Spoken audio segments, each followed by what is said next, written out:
ఈ సింపుల్‌గా అయిపోయే సొరకాయ ఫ్రై ఎలా తయారు చేయాలో చూద్దామండి. సొరకాయలో మనకి వాటర్ కంటెంట్ ఎక్కువగా ఉంటుంది.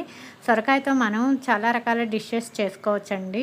ఎందుకంటే ఈ సమ్మర్‌లో సొరకాయతో మనకు బాగా వేడి తగ్గిస్తుందండి. అందుకని మీరు కూడా ఒకసారి సొరకాయ ఫ్రై ట్రై చేయండి.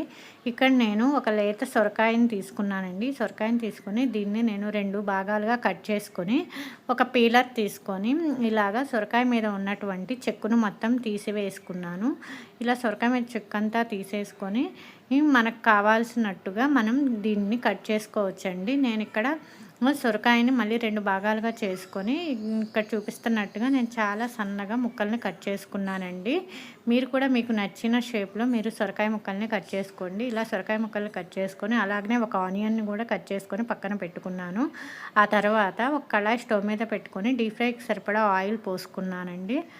ఈ డీప్ ఫ్రైకి సరిపడా ఆయిల్ పోసుకొని ఆయిల్‌ని కొంచెం కాగిన తర్వాత తిరగమాత గింజలు వేసుకోవాలి. జీలకర్ర, ఆవాలు, పచ్చెనగపప్పు అన్నీ కూడా వేసేసుకొని కొంచెం సిమ్‌లో పెట్టుకొని వేయించుకోవాలి. అలా కాసేపు వేగిన తర్వాత ఒక 2 రెమ్మలు కరివేపాకు కూడా వేసుకొని వేయించుకోవాలి. అలాగనే మనం కట్ చేసుకున్నటువంటి ఆనియన్స్‌ని కూడా వేయించుకొని గోల్డెన్ బ్రౌన్ కలర్ వచ్చేంత వరకు కూడా దీన్ని సిమ్‌లోనే పెట్టుకొని వేయించుకుంటూ ఉండాలండి.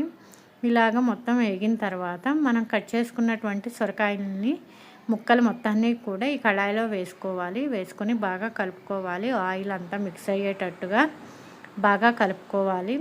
ఇలాగ సొరకాయ ముక్కలన్నీ కూడా బాగా వేగాలండి. ఇలా కొంచెం వేగిన తర్వాత స్పూన్ పసుపు వేసుకొని ఈ సొరకాయ ముక్కలు మొత్తాన్ని కూడా ఒకసారి కలుపుకోవాలి. పసుపు అంతా కూడా ఆ ముక్కలకు పట్టే విధంగా సిమ్లో ఉంచుకొని కలుపుకుంటూ ఉండాలి. అలాగనే కొంచెం ఒక స్పూన్ ఉప్పు కూడా వేసుకోవాలి. మీరు తీసుకున్న సొరకాయలను బట్టి ఉప్పు వేసుకోండి. ఇక్కడ నేను ఒక స్పూన్ ఉప్పు వేసుకొని బాగా కలుపుకున్నాను. సిమ్లోనే జరగాలండి ఈ ప్రాసెస్ అంతా కూడా. దీని మీద కంపల్సరిగా మూత పెట్టాలి. మూత పెట్టడం వలన ముక్కలన్నీ కూడా చాలా తొందరగా మగ్గుతాయండి. అందుకని సొరకాయ వేయించుకునేటప్పుడు మూత పెట్టండి. దాంట్లోంచి కొంచెం వాటర్ రిలీజ్ అయినా కానీ ముక్క చాలా మెత్తగా ఉడుకుతుంది.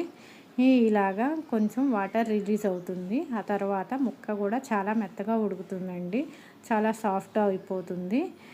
ఇలా కలుపుకుంటూ ఉండాలి. 2 నిమిషాలకు ఒకసారి సొరకాయ ముక్కల్ని కలుపుకుంటూ మనం వేయించుకోవాలి. గోల్డెన్ బ్రౌన్ కలర్ వచ్చేంత వరకు. ఇక్కడ చూడండి సొరకాయ ఎంత మెత్తగా ఉడికిందో ఇట్లాగా ఒకసారి చెక్ చేసుకోండి గెంటెతో.